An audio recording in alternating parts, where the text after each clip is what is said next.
yung i-feature na unit ngayon. So mga ENC to.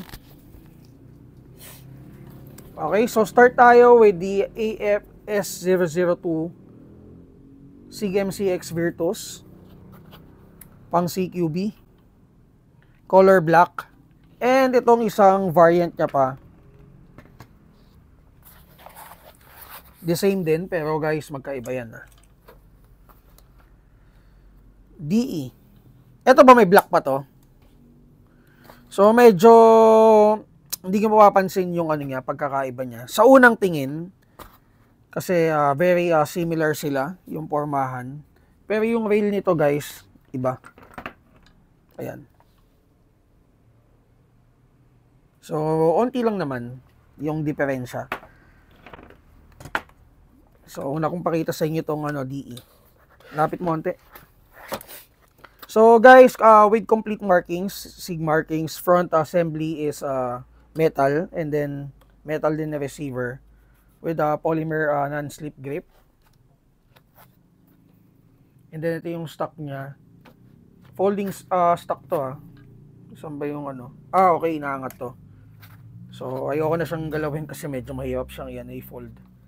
Okay, so ito metal to guys. Charging handle is metal.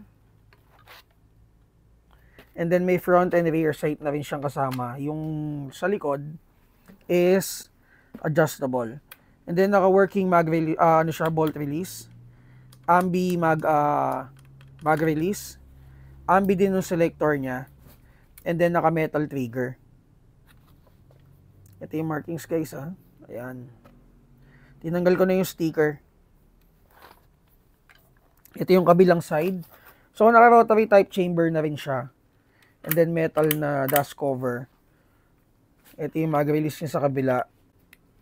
Then yung selector. Overall, maganda yung pormahan niya. Ang ayoko lang dito guys is the battery compartment. So kailangan either pek or i-reroute niyo yung wiring sa likod. So, di ko alam bakit nila ganito yung pagkaka-build sa kanya. Which is, ang battery kakasya dito is either chiclet type, ahatiin sa tatlo, or bar type na manipis. Or Tootsie type na manipis din. Hindi kasya ba? Hindi. So, yun. Very limited battery spacing. Pero overall guys, pormahan, and syempre performance, maganda to. So i-test natin. Magazine na kasama is 120 rounds na ENC PMAG.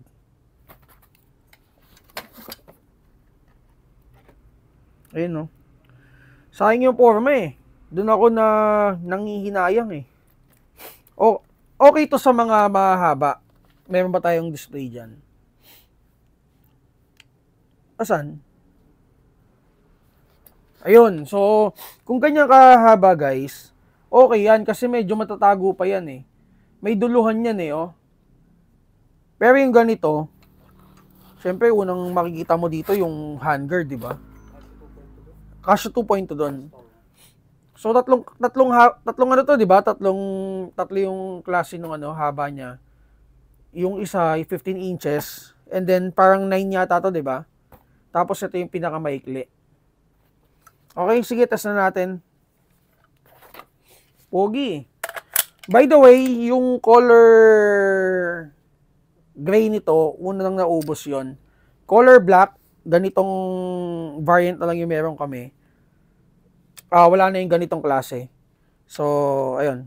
Stick na lang kayo dito sa color brown. Sige.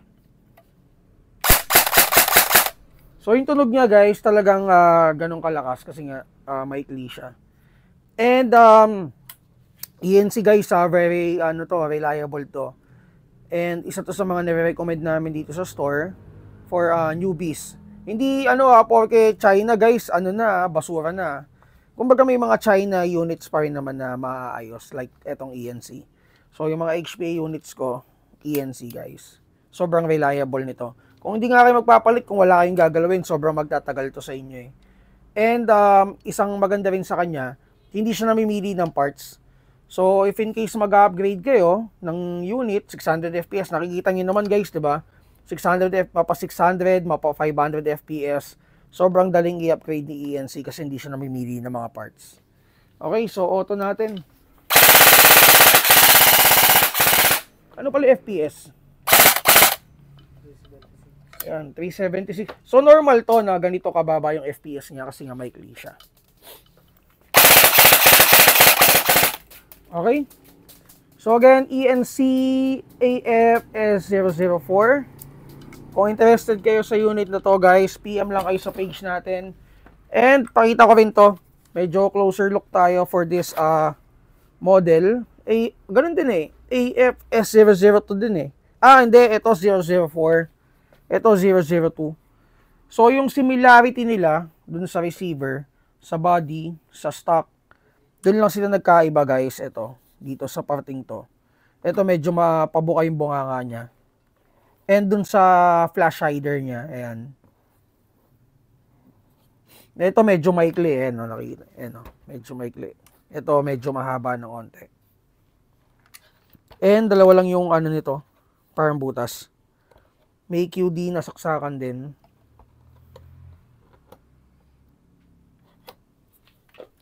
Internals the same naman, mga ENC the same naman internals niyan.